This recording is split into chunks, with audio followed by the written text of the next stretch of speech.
जय Hind.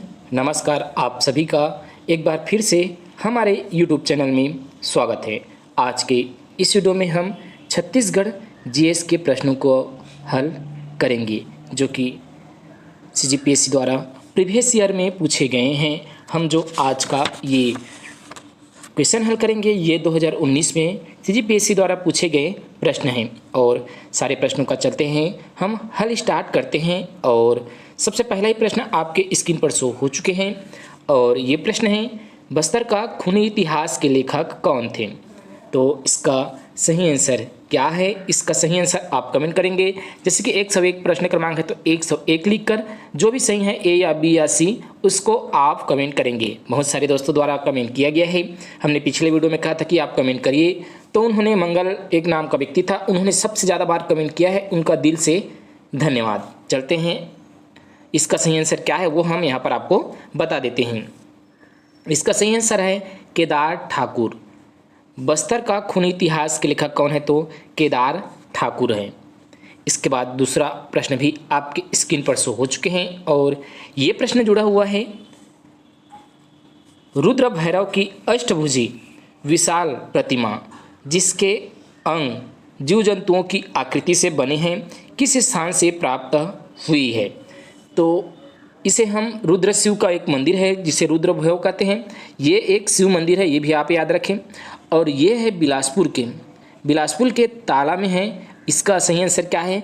B option. Shiv की प्रतिमा है कुछ इस तरह से दिखती है जिसमें क्वेश्चन में कहा गया कि 8 सिर वाले, तो यहाँ पर देख सकते हैं 2 यहाँ पर, 2 यहाँ और 1, 2 यहाँ, 2 ये इस तरह से ये रुद्र शिव की एक प्रतिमा है जो कि बिलासपुर जिला, कौन से जिला? बिलासपुर जिला में। और यह जो स्थल है वो मनियारी नदी के तट पर है। कौन सी नदी? मनियारी नदी के तट पर है। और यहाँ पर तालागांव मनियारी नदी के तट पर 2 ठो नदी है कर अमेरी कापा भी है। अमेरी कापा या तालाग्राम दोनों कहा जाता है। ये देखेंगे ये कई बार एक बार इस तरह से पूछा गया है, अमेरी कापा और तालाग्राम, और एक बार मनियारी नदी के तट पर और बिलासपुर में है। और वाम मार्गियों की तंत्र साधना स्थली है। इस तरह से भी प्रश्न ये बन चुके प्रश्न हैं जिसको हम आपको बता रहे हैं। और ये अष्टभुजी प्रतिमा है, रुद्र शिव की प्रतिमा है जिसमें 11 जीवों के अंग से निर्मित लाल बरुआ पत्थर से ये बना हुआ है। 11 जीवों के अंग से बना हुआ है। और इसकी निर्माण किसने की है? तो एक बार पूछा गया था कि इसका निर्माण किसने किया है, तो आपको याद रखना है सरभपुरी वंश के शासकों द्वारा किया गया है इसका निर्माण। हो सकता है हमने जो आपको बताया वो पूरी जानकारी यहाँ से हो गई। चलते हैं PDF पर। अगला प्रश्न आपकी स्क्रीन पर शो हो चुके हैं और ये प्रश्न है 103वां प्रश्न, जिसमें क्या है प्रश्न ये देखते हैं। निम्नलिखित में से कौन सा एक ऐतिहासिक साक्ष्य छत्तीसगढ़ के प्राचीन इतिहास का महत्वपूर्ण स्रोत है? तो इसका सही आंसर क्या है? इसका सही आंसर है बी ऑप्शन, राजिम। और राजिम किस जिले में आता है? गरियाबंद।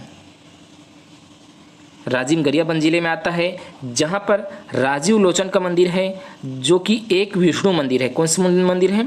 विष्णु मंदिर है। और यहाँ पर महानदी पर जो राजीव लोचन मंदिर है, इस तरफ मान लेते हैं राजीव लोचन मंदिर ये, और इस तरफ है वाल्मीकि ऋषि का आश्रम। तो इन दोनों के मध्य सस्पेंस ब्रिज बनाया गया है और इस तरफ से महानदी बहती है और इस तरफ से पैरी नदी और सोंढुल नदी, इन तीनों नदियों का संगम है राजिम में। और राजिम कौन सा जिला आता है? गरियाबंद। और इस तरफ को हम राजिम ले लेते हैं, हमको यहाँ पर कलर आपको करते हैं, 3 साइड हम बता देते हैं। इस तरफ ये राजिम का एरिया है और इस तरफ का रायपुर का एरिया है और इस तरफ का धमतरी का एरिया है। तीनों के मध्य है ये नदी और यहाँ पर राजिम में है राजीव लोचन मंदिर। और धमतरी की तरफ आता है जो महर्षि वाल्मीकि ऋषि का आश्रम है, उसका धमतरी एरिया में आता है। और राजीव लोचन मंदिर जो देखे होंगे, आप गए होंगे, हमने एक ब्लॉग वीडियो भी बनाया था, वहाँ गए थे तब, तो इसका समझ में आ गया होगा कि साक्षात कौन सा सही आंसर है इसका? इसका आंसर है बी ऑप्शन। इसके बाद अगला प्रश्न भी आपकी स्क्रीन पर शो हो चुके हैं और ये है कि नर्तन सर्वस्व के लेखक है, तो इसके लेखक कौन हैं? आप सही आंसर लगाएंगे। जैसे इसका 104 का सही आंसर क्या है? ए है, तो ए आप लिख के इस तरह से कमेंट करेंगे। तो ए ऑप्शन राजा चक्रधर सिंह नर्तन सर्वस्व के लेखक हैं। इसके बाद अगला आ चुका है कि रिद्धिपुर ताम्रपत्र और केसरीबेड़ा ताम्रपत्र दक्षिण कोसल के किस राजवंश से संबंधित ऐतिहासिक प्रमाण है। तो रिद्धिपुर और केसरीबेड़ा आपने पढ़ा होगा, छत्तीसगढ़ के इतिहास में बहुत अच्छा से इसे बताया गया है और ये नल वंश के शासकों से जुड़ा हुआ है। अगर एग्जैक्ट पूछ लिया जाता है कि जो ये तो नल वंश का हमने आपको बता दिया, नल वंश से जुड़ा हुआ, लेकिन रिद्धिपुर और केसरीबेड़ा किस शासक से संबंधित है वो पूछ ले तो यहाँ पर आपको हम बता देते हैं। रिद्धिपुर जो ताम्रपत्र है वो भावदत्त वर्मन से जुड़ा हुआ है। भावदत्त वर्मन कौन से शासक? भावदत्त वर्मन और अर्थपति भट्टारक से जुड़ा हुआ है केसरीबेड़ा ताम्रपत्र। तो आपको समझ में आ गया होगा, हमने दो बताया आपको, जो रिद्धिपुर है वो भावदत्त वर्मन और जो केसरीबेड़ा है वो अर्थपति भट्टारक से जुड़ा हुआ है। अगला प्रश्न यहाँ पर आपकी स्क्रीन पर शो हो चुके हैं कि राजिम जिले से प्राप्त राजा भीमसेन के आरंग ताम्रपत्र, जो भीमसेन से प्राप्त हुआ है आरंग ताम्रपत्र में निम्न में से किन राजाओं का उल्लेख किया गया है। ये पूछा गया है कि किस राजा का उल्लेख किया गया है, तो इसका सही आंसर क्या होगा। और सबसे पहले ये बता दें कि जो आरंग ताम्रपत्र है ये किस वंश से जुड़ा हुआ है। ये जुड़ा हुआ है राजर्षि तुल्य राजवंश से जुड़ा हुआ है। ये भी आप याद रखें, मान लेते हैं ये पूछ लिया जाता है तो। और इस ताम्रपत्र में किसका किसका वर्णन है ये आपको यहाँ पर हम क्लियर कर देते हैं। इसमें जो उल्लेख है वो भीमसेन द्वितीय से प्राप्त हुआ है आरंग ताम्रपत्र। पहले ये तो आप याद रखें, तो भीमसेन इसमें आएगा।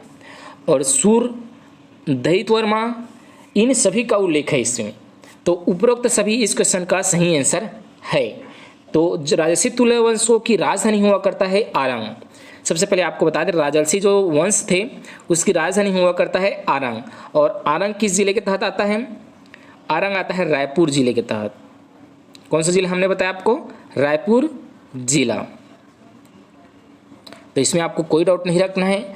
और इसमें और जाल मान लेते हैं, पूछ लेते हैं कि राजर्षि तुल्य वंश में कौन कौन से शासक आते हैं। तो सूरा, दयित, विभीषण, भीमसेन, ये 4 शासक आते हैं, जिसमें भीमसेन 2 बार और दयित 2 बार है, प्रथम द्वितीय करके। तो इसमें 4 ही शासक आते हैं। तो उपरोक्त सभी इस क्वेश्चन का सही आंसर है। अगला आ चुके हैं 107वां प्रश्न कि सरबपुरी अमरार्य कुल के शासक। यहाँ पर सरबपुरी को पूछा गया है कि सरबपुरी अमरार्य कुल के शासक जो थे वो किस धर्म के परिचालन करते थे। तो सरबपुरी शासक के लोग कौन से धर्म के अनुयायी थे ये पूछ लिया गया है। तो इसका सही आंसर क्या है? इसका सही आंसर हम आपको बता देते हैं, ए वैष्णव धर्म को मानते थे सरबपुरी शासक। और इसे अमरार्य कुल भी कहा जाता है। इसमें दोनों नाम को एक साथ जोड़ दिया गया, सरबपुरी राजवंश बोलते हैं, अमरार्य कुल भी बोलते हैं, दोनों नाम से हम जाना जाता है। और इस वंश के संस्थापक थे सरबपुरी जो वंश थे उनके संस्थापक से सरवराज। कौन सा नाम? सरवराज। ये भी पूछ ले मान लेते हैं। तो सरवराज, और इसी से नाम से बना हुआ है सरबपुरी। और इसमें एक शासक हुए थे प्रसन्न मात्र, जिन्होंने अपने नाम पर प्रसन्नपुर नगर बसाया था और निडिला नदी के तट पर। तो निडिला नदी के तट पर बनाया था, निडिला नदी प्राचीन नाम है, वर्तमान में लीलागढ़ नदी कहते हैं, जिसके तट पर बसा हुआ है मल्हार। और मल्हार को ही बसाया था सरबपुरी वंश के शासक प्रसन्न मात्र में। और मल्हार का प्राचीन नाम पूछ ले तो प्रसन्नपुर शहर कहते थे पहले मल्हार को। और ये बिलासपुर जिला में आता है मल्हार, जहाँ पर डिंडेश्वरी माता का मंदिर है। और हमने तो आपको बता दिया कि ये वैष्णव धर्म के अनुयायी थे। और इसको एक बार नहीं 2 से 3 बार पूछा जा चुका है। जो सरबपुरी अमरार्य कुल के राजवंश थे वो किस धर्म के पालन करते थे, 2 से 3 बार पूछा जा चुका है। इसके बाद अगला प्रश्न आ चुका है कि किस खनिज में छत्तीसगढ़ राज्य अकेला उत्पादक है। ये तो आपको आना ही चाहिए। सर्वाधिक खनिज भंडार छत्तीसगढ़ में कोयले का है, लेकिन अकेले मात्र बोलेगा 100% उत्पादन तो टीन का है, जो कि दंतेवाड़ा और बस्तर में मिलता है। दंते के बचेली, कटेकड़िया, तोंगपाल ये एरिया जो आता है ये सबसे ज़्यादा टीन भंडारण एरिया आता है, तो उसको भी पूछ लिया जा सकता है। अगला हम यहाँ पर आपकी स्क्रीन पर आ चुके हैं कि रतनपुर के किस शासक को मुगल सम्राट जहांगीर के हाजिरी में 8 वर्षों तक रहना पड़ा था। हाजिरी में रहना पड़ा था 8 वर्षों तक रतनपुर के किस शासक को, ये पूछ लिया गया है। तो ये जो पूछा हुआ प्रश्न है ये आप देखेंगे तो किस वंश से जुड़ा हुआ है? कलचुरी राजवंश से जुड़ा हुआ है। कलचुरी, जिन्होंने सबसे ज़्यादा लंबे समय तक छत्तीसगढ़ में शासन किया है, कलचुरी राजवंश ने। ऐसे भी प्रश्न बनते हैं कि किसने सबसे ज़्यादा लंबे समय तक शासन किया है, तो कलचुरी राजवंश आपको लगाना है। तो जो 8 वर्षों तक जिन्होंने जहांगीर के दरबार में हाजिरी लगाया वो थे, ए ऑप्शन राजा कल्याण सिंह। कौन सा ऑप्शन? राजा कल्याण सिंह। इन्होंने 1544 से, राजा कल्याण सिंह जो थे 1544 से 81 तक शासन किया था। कब से कब तक शासन किया था? 1544 से 81 तक इन्होंने शासन किया था और इन्हीं के समकालीन हुआ करते थे जहांगीर। और इसी के समय ही गोपल्ला गीत भी गाया जाता था। यह आपको याद रखना है, गोपल्ला गीत भी पूछ लिया गया है क्योंकि ये पूछा जा चुका है गोपल्ला गीत किस राजवंश से संबंधित है, तो आपको कलचुरी राजवंश आपको बताने होंगे। और कल्याण शाह के समय ही मान लेते हैं, आपको यह भी याद रखना है, ये कल्याण शाह जो थे ये जहांगीर के समय समकालीन थे। 1544 से 81 तक शासन किया था। गोपल्ला गीत जुड़ा हुआ है। इसके अलावा इसके समय बाबू रेवाराम थे। बाबू रेवाराम जो कि लेखक थे जिन्होंने छत्तीसगढ़ का उपयोग किया है। तो ऐसे सारे प्रश्न आपको एक साथ जोड़ के रखने होंगे, तभी आप अच्छे से रख सकते हैं। और चलते हैं अगले प्रश्न पर। यहाँ पर अगला प्रश्न आ चुका है कि निम्नलिखित में से कौन कलचुरी शासन व्यवस्था का अधिकारी था? तो कौन कौन से अधिकारी हुआ करते थे कलचुरी शासन व्यवस्था में, इसको पूछ लिया गया है। तो इसको भी हम यहाँ पर आपको बता देते हैं कि कौन कौन से जो अधिकारी थे वो हुआ करते थे। यहाँ पर 110वें प्रश्न का सही आंसर क्या होगा? उपरोक्त सभी हुआ करते थे। जैसे कि यहाँ पर दीवान हुआ करता था, दीवान, दाऊ, गौटिया, ये सब हुआ करते थे। जिसमें दीवान जो होता था वो गढ़ का पति होता था। किसका? गढ़पति। इसे गढ़पति भी कह सकते थे आप, सीधे सीधे गढ़ाधिपति नाम दिया गया है। और एक गढ़ का मुखिया होता था जो कि 7 बरहों का समूह होता था। कितने बरहों का? 7 बरहों का समूह होता है गढ़, जिसके मुखिया होते थे, प्रमुख होते थे दीवान। उसके बाद दीवान के जस्ट नीचे रहता था दाऊ, जिसे तुलकाधिपति के नाम से भी जाना जाता था। दाऊ को क्या नाम से जाना जाता था? तुलकाधिपति। तो इसको भी देख सकते हैं। और एक बरहा 12 गांवों का समूह होता था, तो ये बरहा का प्रमुख होता था, जो हमने आपको यहाँ पर क्लियर कर देते हैं। जो दीवान होता है वो गढ़ का प्रमुख होता है, जो दाऊ होता है वो बरहों का प्रमुख होता है, और जो गौटिया होता है वो ग्राम का प्रमुख होता है। तो ये चारों अधिकारी थे। उस समय राजा भी हुआ करते थे और विषयपति, महामंडलेश्वर, मांडलिक भी हुआ करते थे। तो उपरोक्त सभी इस क्वेश्चन का सही आंसर है। अगला आ चुका है कि है कलचुरी वंश को पराजित करने वाले मराठा शासक कौन थे? तो मराठा शासक को किन्होंने पराजित किया था, इसलिए पूछ लिया गया है इस तरह से प्रश्न। तो भोसले ने मराठा शासक के सेनापति थे। भोसले सेनापति थे भास्कर, जिन्होंने आक्रमण किया था और उन्होंने पराजित किया था कलचुरी वंशों को 1741 में। कब पराजित किया था हमने आपको क्लियर कर दिया। 1741 में जो भोसले थे, भोसले शासक कौन थे जब आक्रमण किया 1741 में? तो यहाँ पर थोड़ा सा आपको डिटेल कर देते हैं। रघुजीत तृतीय थे, इसके सेनापति हुआ करते थे भास्कर पंत, जिन्होंने आक्रमण किया था और हयुए वंशियों को पराजित कर दिया था। इसके बाद 112 प्रश्न भी आपके स्क्रीन पर शो हो चुके हैं। और ये प्रश्न है कि सिहावा पहाड़ी से किस नदी का उद्गम होता है? तो सिहावा पहाड़ी से महानदी का उद्गम होता है। महानदी की कुल लंबाई 857 किलोमीटर है और छत्तीसगढ़ में 281 किलोमीटर बहती है। और सिहावा पर्वत धमतरी जिला में है, जहाँ से महानदी का उद्गम होता है। तो कौन सा ऑप्शन सही है? डी ऑप्शन इसका सही आंसर है। इसके बाद अगला आ चुका है, यहाँ पर प्रश्न आपके स्क्रीन पर शो हो रहा होगा। सुतनुका, देवदासी और कलाकार देव की प्रेमा शक्ति का उल्लेख किस पुरा स्थल पर उत्कीर्ण प्राप्त है? तो ये है सरगुजा में जोगीमारा की गुफा पर। इसका सही आंसर क्या हो जाएगा? इसका सही आंसर हो जाता है आपका बी ऑप्शन। इसके बाद चलते हैं अगले प्रश्न पर। यहाँ पर बताया गया है किस कलचुरी शासक ने रतनपुर को अपनी राजधानी बनाया है? तो किस कलचुरी शासक ने रतनपुर को अपनी राजधानी बनाया गया है, ये प्रश्न पूछ लिया गया है। तो इसका सही आंसर है सी ऑप्शन, रत्न राज। क्या ऑप्शन दिया हुआ है इसने? रत्न राज नाम बस दिया गया है, लेकिन हम आपको यहाँ पर पूरी तरह से स्पष्ट रूप से नाम को बता देते हैं कि किन्होंने रतनपुर को राजधानी बनाया था। यहाँ पर रत्नदेव ये प्रथम आता है, हम लोग ज़्यादातर देखेंगे बुक में, तो रत्नदेव प्रथम रहता है, जिन्होंने 1050 ईस्वी में रतनपुर शहर को बसाया। रतनपुर शहर को 1050 ईस्वी में बनाया और कलचुरियों की पहली राजधानी थी तुमान, जो कि प्रथम राजधानी थी। इन्हें चेंज करके रतनपुर को नया राजधानी बनाया 1050 ईस्वी के आसपास। तो आपको समझ में आ गया होगा कि किन्होंने राजधानी बनाया है। चलते हैं अगले प्रश्न पर। अगला प्रश्न यहाँ पर आ चुका है कि खूब तमाशा नामक काव्य ग्रंथ के रचना किस कवि ने की थी। तो इसकी सही आंसर क्या है? इसका सही आंसर है गोपाल कवि, सी ऑप्शन। इसके बाद रतनपुर में राम मंदिर निर्माण कराने वाले मराठा शासक का नाम क्या बताइए। अगर आप कभी राम मंदिर गए होंगे, देखेंगे रतनपुर के राम टेकरी में, किसमें? राम टेकरी। रतनपुर के राम टेकरी में राम मंदिर है, जो कि एक छोटे से पहाड़ी पर है। अगर आप कभी जाते हैं तो मंदिर में इस तरह से थोड़ा सा पहाड़ तरफ है, यहाँ जाएंगे तो यहाँ पर जैसे ही मंदिर है राम मंदिर, उसके जस्ट में जिन्होंने बनाया है मंदिर को, उसका एक मूर्ति भी बनाया गया है। अगर आप कभी जाएं तो आप विजिट करेंगे। और तो किसका मूर्ति है? वो बिम्बाजी भोसले का मूर्ति है। बी ऑप्शन इस क्वेश्चन का सही आंसर है। किसका मूर्ति है उसमें? बिम्बाजी भोसले का। चलते हैं अगले प्रश्न पर। अगला प्रश्न भी यहाँ पर आ चुका है कि छत्तीसगढ़ में मराठा शासन व्यवस्था में कलचुरी काल का कौन सा पद नियमित बना रहा। तो कौन सा पद नियमित रूप से बना रहा, इस प्रश्न को पूछ लिया गया है। तो गौठिया का पद नियमित रूप से बना रहा, बाकी का पद समाप्त हो गया। इसके बाद आ चुका है कि छत्तीसगढ़ में नियुक्त प्रथम ब्रिटिश कमिश्नर कौन था। प्रथम ब्रिटिश कमिश्नर को यहाँ पर पूछ लिया गया है। तो इसका सही आंसर क्या है? इसका सही आंसर है कैप्टन एडमंड। अगर आपको मान लेते हैं क्रम से जमाने के लिए बोल दिया जाता है तो कैप्टन एडमंड, एगेन्यू, ये पहला एडमंड, फिर एगेन्यू, एडमंड हो गया, एगेन्यू हो गया। उसके बाद आ जाता है हंटर, जो कि नाम नहीं दिया गया है, हंटर, फिर सैंडिस, फिर विल्किंसन।